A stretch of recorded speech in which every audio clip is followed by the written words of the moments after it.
اور دیش کے مسلمانوں سے کہہ دوں کہ ناچ گانے سے باہر نکلو, پٹھان سے باہر نکلو, مووی سے باہر نکلو, اور دیکھو تمہارے اسلام کے ساتھ کیا کیا کیا جا رہا ہے.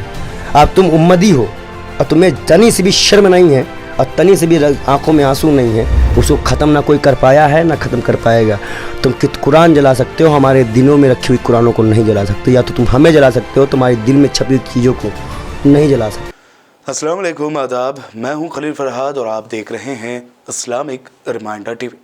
ہمیشہ کی طرح آج بھی ہم آپ کے لیے لائے ہیں ایک اور شاندار ویڈیو. کیا ہے اس ویڈیو میں خاص, آئیے دیکھتے ہیں. اس کو جلانا, اس کو ہم اپنے دل میں لگا کے رکھتے.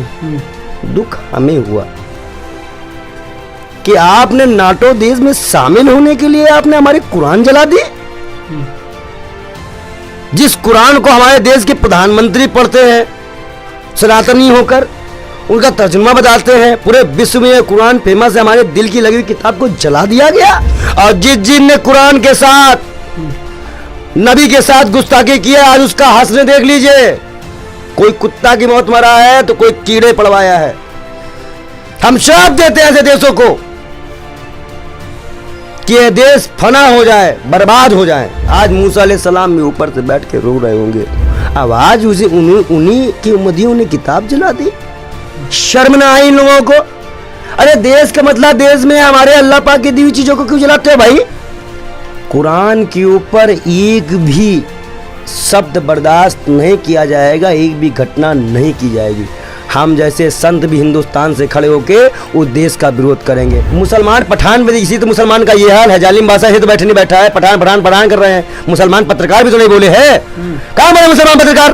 مجھے کل معلوم چلا, میرا خون کھول گیا, رو دیا میں, تڑپ گیا میں. سنت کا ہم مانتے ہیں اسلام میں چیز دکھائی ہے. ہم مانتے ہیں سناتنی کو چیز سکھائی گئی. کیا یہودیوں کو نہیں سکھائی گئی؟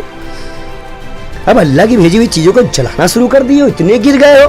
ٹرکی سے آپ کا وواد تھا, آپ ٹرکی کے بارے میں کہتے, ٹرکی کا وروଧ کرتے. ہمیں کوئی دقت نہیں تھی, لیکن آپ نے جو پورے مسلمان دھرم کی کتاب کو جلایا ہے, اسلام دھرم کی کتاب کو جلایا ہے, وروଧ میرا اس سے ہے. اور دیش کے مسلمانوں سے کہہ دوں کہ ناچ گانے سے باہر نکلو, پٹھان سے باہر نکلو, مووی سے باہر نکلو, اور دیکھو تمہارے اسلام کے ساتھ کیا کیا کیا جا رہا ہے.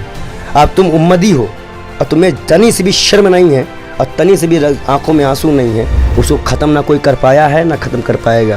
تم قرآن جلا سکتے ہو, ہمارے دلوں میں رکھی ہوئی قرآنوں کو نہیں جلا سکتے. یا تو تم ہمیں جلا سکتے ہو, تمہارے دل میں چھپی ہوئی چیزوں کو نہیں جلا سکتے. ہر دور میں اللہ نے ایک کتاب نازل کی. ہر دور میں اللہ نے کتاب نازل کی. نام سے قرآن مجید میں 4 کتابوں کا ذکر ہے جو اللہ تعالیٰ نے ایک نازل کی. توراہ, زبور, انجیل اور قرآن. توراہ نازل کی گئی تھی موسیٰ علیہ السلام پر, زبور نازل کی گئی تھی داؤد علیہ السلام پہ, انجیل نازل کی گئی تھی عیسیٰ علیہ السلام پہ, اور قرآن جو آخری کتاب ہے نازل کی گئی تھی آخری پیغمبر محمد صلی اللہ علیہ وسلم پہ. آپ کا سوال ہے کہ صرف قرآن سارے انسانوں کے لیے, باقی کتاب نہیں ہے؟ ابھی یہ 4 کتابوں کا قرآن مجید میں ذکر ہے, لیکن قرآن مجید میں یہ بھی کہا گیا ہے کہ ہر دور میں کتاب ہے. مثال کے طور پہ صحف ابراہیم, وہ بھی کتاب ہے. تو اللہ تعالیٰ نے کئی کتابیں نازل کی ہے, صرف نام سے 4 کا ذکر ہے, اس کے علاوہ اور کتابیں ہیں. کوئی مجھے ہندو پوچھتا ہے کہ آپ کہہ سکتے ہیں کیا وید اللہ کی کتاب ہے؟ میں کہتا ہوں کہ قرآن مجید میں نام سے وید کا ذکر نہیں ہے, تو میں یہ نہیں کہہ سکتا ہوں کہ وید اللہ کی کتاب ہے. میں یہ کہہ سکتا ہوں ہو سکتا ہے, میں نہیں جانتا, ہو سکتا ہے وید اللہ کی کتاب ہے, ہو سکتا ہے نہیں ہے, کیونکہ قرآن مجید میں اس کا ذکر ہے.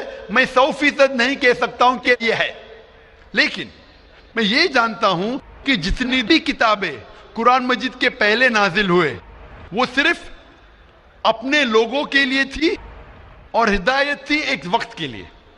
جتنی بھی کتابیں نازل ہوئی قرآن مجید کے پہلے, چاہے توراہ ہو, زبور ہو, انجیل ہو, یا جتنی بھی کتابیں جس کا ذکر قرآن مجید میں نہیں آتا ہے, وہ نازل ہوئی تھی اپنے لوگوں کے لیے. وہ پیغام کا عمل کرنا چاہیے جب تک نئی کتاب نازل نہ ہو. اگر مان بھی لیتا ہوں کہ وید اگر خدا کی کتاب ہو, مان لیتا ہوں میں آپ کی بات کہ وید خدا کی کتاب ہے, تو وہ صرف اس وقت کے لیے تھا, ان لوگوں کے لیے تھا, آج کے لیے نہیں. کیونکہ قرآن مجید اللہ کی آخری کتاب ہے, وہ صرف مسلمانوں کے لیے نہیں اور صرف 1400 سال پہلے کے لیے. کیونکہ وہ آخری کتاب ہے, وہ ساری انسانیت کے لیے تھی اور قیامت تک ہے. جتنی کتابیں پہلی آئی وہ صرف محدود تھی ایک وقت کے لیے اور ایک سمے کے لیے, خصوصاً کچھ انسانوں کے لیے.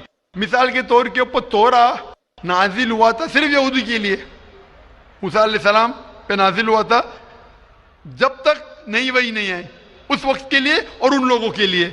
آج کیونکہ قرآن مجید آخری کلام ہے, وہ صرف مسلمانوں کے لیے نازل نہیں کیا گیا تھا, صرف عربوں کے لیے نہیں لیکن سارے انسانوں کے لیے. اور جو قرآن مجید کا پیغام ہے وہ صرف 1400 سال پہلے کے لیے نہیں ہے, وہ قیامت تک کے لیے. اسی لیے اگر میں مان بھی لیتا ہوں وید خدا کا کلام تھا, وہ صرف اس وقت کے لیے تھا. اور جتنے بھی اللہ کے کلام جو قرآن مجید کے پہلے آئے, وقت کے دوران ان میں ملاوٹ ہونے لگی. آج آپ تحقیق کریں گے جتنی مذہبی کتاب, قرآن مجید کے علاوہ سبھی مذہبی کتاب میں ملاوٹ ہے, اس میں کنکوکشن ہے, فیبریکیشن ہے, بہت ملاوٹ ہے. مثال کے طور پہ مہابھارت پڑھتے ہیں جو کہتے ہیں پنڈت کہ مہابھارت سب سے پہلے کہا گیا تھا, ارجن کے گرینڈ سن نے کہا تھا, اس وقت 8000 شلوک تھے. یہ کہانی دہرائی گئی جنریشن کے بعد جنریشن, پھر مہابھارت میں ہو گئی 24000 شلوک. آج مہابھارت میں 1,00,000 شلوک ہے, تو اس میں ملاوٹ ہونے لگی. آج آپ دیکھیں گے مہابھارت ٹیلی ویژن پر, اس کے اندر بیک گراؤنڈ میں ماروتی کار بھی جا رہی ہے, یہ اور ایک ملاوٹ ہے ماروتی کار مہابھارت میں. تو اسی لیے جتنی بھی کتابیں اللہ نے نازل کی, کیونکہ وہ سارے انسانیت کے لیے نہیں تھا اور قیامت کے لیے نہیں تھا, اللہ تعالیٰ نے اسے ضروری نہیں سمجھا محفوظ رکھنے کے لیے. بٹ کیونکہ قرآن مجید آخری کتاب ہے اور اللہ سبحانہ و تعالیٰ جانتے کہ ایک تا قیامت تک رہنے والی ہے, اسی لیے اللہ تعالیٰ فرماتے سورہ ہجر میں سورہ نمبر 15 آیت نمبر 9 میں کہ ہم نے قرآن نازل کیا, ہم اس کی حفاظت کریں گے. تو اسی لیے یہ کہنا کہ باقی کتاب, تو آج قرآن مجید صرف مسلمانوں کے لیے نہیں, سارے انسانوں کے لیے, چاہے آپ ہندوستان میں رہ رہے ہو, چاہے پاکستان میں جی رہے ہو, چاہے سعودی عربیہ میں, چاہے امریکہ میں, چاہے UK میں, چاہے آپ ہندو مذہبی خاندان میں پیدا ہو یا عیسائی خاندان میں پیدا ہو یا مسلمان خاندان میں پیدا ہو, آج سارے انسانوں کو اللہ کے آخری پیغام قرآن مجید پڑھنا چاہیے, اس پہ عمل کرنا چاہیے, اس کی بات ماننا چاہیے. اسی لیے میں کہتا ہوں قرآن مجید سارے انسانوں کے لیے. یہ چیز میں وید کے بارے میں نہیں کہہ سکتا ہوں, کیونکہ اگر آپ تحقیق کرتے ہیں وید میں بھی ملاوٹ ہے. آج اگر آپ سائنس کے ذریعے تحقیق کرنے لگیں گے, قرآن مجید کو چھوڑ کے باقی سارے کتابوں میں آپ کو غلطی ملیں گی. تو یہ غلطی میں اللہ کو منسوب نہیں کر سکتا ہوں. میں نہیں کہہ سکتا ہوں یہ غلطی بھگوان نے کی, ایشور نے کی, اللہ نے کی, کیونکہ یہ جتنی کتابیں قرآن مجید کے پہلے آئے وہ صرف محدود تھی کچھ لوگوں کے لیے اور محدود تھی وقت کے لیے. اللہ نے, بھگوان نے, ایشور نے اسے محفوظ رکھنے کی ضرورت نہیں سمجھی. آج کیونکہ قرآن مجید آخری پیغام ہے اللہ کا, اللہ تعالیٰ خود کہتے ہیں کہ وہ محفوظ رکھیں گے. اسی لیے میں کہتا ہوں قرآن مجید ایک واحد کتاب ہے ساری دنیا میں جو سارے انسانوں کے انسٹرکشن مینیول ہے, میری بھی اور آپ کی بھی. Hope the answer the question Brother. Thank you. تو کیسا لگا آپ کو آج کا یہ ویڈیو؟